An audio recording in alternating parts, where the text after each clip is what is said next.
toutes et à tous ma team Kiffer, j'espère que vous allez bien. Pour cette nouvelle vidéo, on se retrouve pour la présentation complète de l'étape 3 du Tour de France 2023. Ville de départ Amorebieta-Xano, ville d'arrivée Bayonne. Ça sera donc la dernière étape, vous l'avez compris, en Espagne. Toujours au Pays Basque, même en France. Donc première arrivée en terre française. 193,5 km au programme. Étape longue, plus courte que la veille qui dépassait les 200 km. Et plus longue que la première quand même.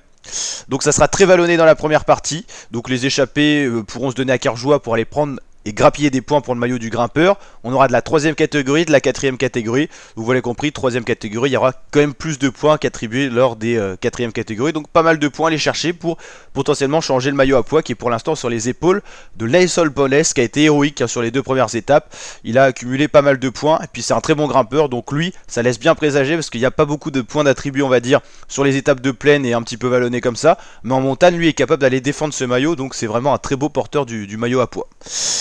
Sinon, qu'est-ce qu'on peut dire de plus? Une étape qui normalement devrait être la première pour les sprinters, tout simplement parce que la dernière partie est assez roulante, donc on pourrait avoir le premier sprint massif du Tour de France.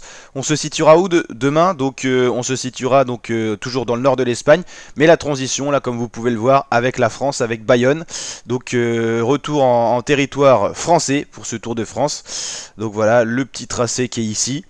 Et donc une étape qui devrait satisfaire les sprinters pour une première occasion. On verra les rapports de force.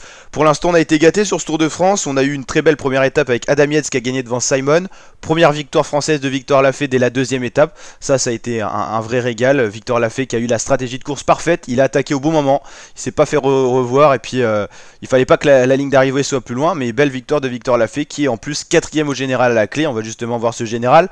Premier Adam Yates, deuxième Pogacar. Il est passé deuxième pour la deuxième étape grâce aux modifications d'attributs à l'arrivée. Simon troisième. On a Victor Lafay quatrième. Et puis après, donc voilà, on a plus trop de Français dans le top 10. Gaudu est 12ème, il est toujours à 22 secondes. Gaudu, c'est plutôt pas mal. Il nous a fait peur sur le critérium du Dauphiné au vu de son niveau. Et là, globalement, ça va. Il a limité la casse. Bon, il y a d'autres Français qui ont dégringolé un peu. Romain Bardet était beaucoup mieux en deuxième étape que dans la première étape. Bon, les Alaphilippe, les Thibaut Pinot ont craqué dans la deuxième étape. Peut-être coup de chaud pour Thibaut Pinot qu'on a vu beaucoup s'arroser. En tout cas, ça l'a clairement pas fait. Et puis, il y a déjà des coureurs qui sont à des temps assez énormes, ça veut dire que les deux premières étapes ont été clairement dures. C'est rare de voir un début de tracé du Tour de France aussi compliqué. Et voilà, on voit bien le coureur kazakh là qui est lanterne rouge, c'est-à-dire dernière place du classement général, qui est déjà très très loin. C'est compliqué, 40 minutes de plus pour lui. Voilà, c'est de la fatigue en plus. Alors avant, la dernière position du Tour de France était récompensé par un maillot noir, le maillot d'une sorte de compatibilité. T'es dernier, mais t'abandonnes pas, voilà. Et là, il y a eu des abandons sur chute, deux gros leaders, Enric Mas, Richard Carapaz. Enric Mas, il était pas reparti directement après sa chute, et Carapaz, lui, par contre, était tout simplement reparti, mais non partant au début de l'étape, à froid. Certainement que les blessures ont fait trop mal pour Carapaz, pour qu'il puisse renfourner son vélo.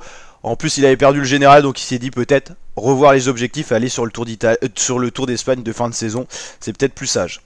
Voici le parcours du Tour de France. Là, pour l'instant, on est très localisé dans le sud-ouest et on va remonter un petit peu vers le nord-est. Mais c'est vrai que cette année, la spécificité du Tour de France, c'est qu'il est surtout dans le sud. Allez, n'hésitez pas à liker, vous abonner et partager. Ciao l'équipe!